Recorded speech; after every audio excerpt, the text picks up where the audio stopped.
जीवन उनकी अपने आप में एक ऐसी किताब जो जीवन एक एक पल जिया गया, निम्रता, सत्कार, अदब क्या होता है ये उन्होंने खुद सिखाया। इतनी बड़ी उम्र में होकर अगर सालों के हिसाब से, बरसों के हिसाब से हम कहते हैं 84 बरस की आयु उनको प्राप्त हुई, तो इतनी बड़ी उम्र में आकर भी छोटे बच्चे को भी अदब से, जवानों को भी अदब से, सत्कार भरे शब्द कभी भी ऐसा नहीं समय आया कि उस सत्कार भरे शब्द के अलावा कोई और लहजा रहा हो, किसी और ढंग से संबोधित किया हो। हालांकि उम्र के हिसाब से भी अक्सर बुज़ुर्गों को हक प्राप्त होता है, आखिर बुज़ुर्ग होते हैं, उनको हक होता है, वो किसी तरह से दूसरों को संबोधित करते हैं, बच्चों को, जवानों को। लेकिन उनमें एक ऐसी विशेष खूबी मिली कि उम्र के लिहाज से भी अगर देख लें तो तब भी भाषा वही अदब सत्कार वाली, वही जी लगाकर बुलाना, कोई भी हो, कहीं से भी आया हो। तो इस तरह की मिसालें जो कायम हुई हैं ये हमारे समय में हुई हैं, कोई हज़ारों बरस पहले की बात नहीं, सदियों पहले की बात नहीं हो रही है। इसी वर्तमान के दौर में देखा है। वो भी बुज़ुर्ग आज यहाँ मौजूद हैं जिन्होंने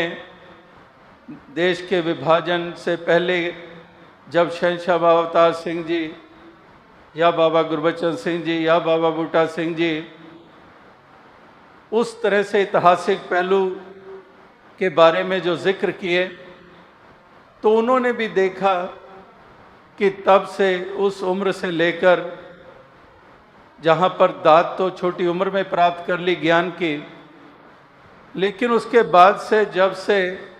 ये नाता जुड़ा सामाजिक रूप में, शहंशाह बाबा अवतार सिंह जी के घर बाबा गुरबचन सिंह जी से नाता जुड़ा, तो तब से लेकर हिंदुस्तान में जब आना हुआ, लगातार ये कितने दशक ये आंखों से देखे गए हैं, कितनों ने देखे हैं, हजारों ने देखे हैं कि एक सहजी चाल रही, एक वही एक भाव रहे, वहीं पर सत्कार का भाव रहा, वहीं सत्संग में जाने, हर जगह पर पहुंचने के उत्साह रहे। चाहे उम्र बढ़ती चली गई लेकिन वो उत्साह कम ना हुए। और इसी तरह से साथ संगत को जहाँ पर निहाल करते रहे अपनी वाणी, अपने वचनों के द्वारा, जहाँ पर गीत गाकर भी, जहाँ पर कविता के रूप में कवि सम्मेलनों में, इस प्रकार से उन्होंने मानवता, इंसानियत, प्यार, निम्रता, सादगी और गुरमत को इस खूबी से सबके समक्ष रखा। गीत आज उनके भी हम किस कदर गुनगुनाते हैं, जो बच्चे बच्चे की ज़ुबान पे है। आंध्रा में चले जाएं, बंगाल में चले जाएं, कोई भी वो हिंदी पंजाबी भाषा जानने वाले नहीं, लेकिन वो राजमाता जी के गीत उसी तरह से गा रहे होते हैं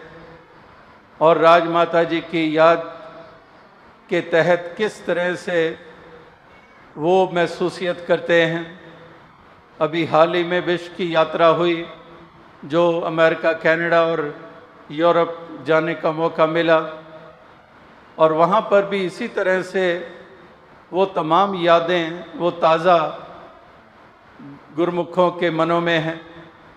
और हर कोई यही बयान दे रहा है कि ऐसा जो प्रभाव उन्होंने छोड़ा है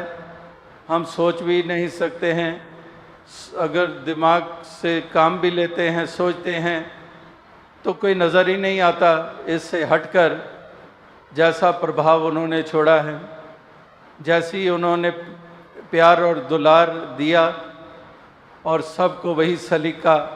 प्रदान करने के लिए हमेशा योगदान दिए।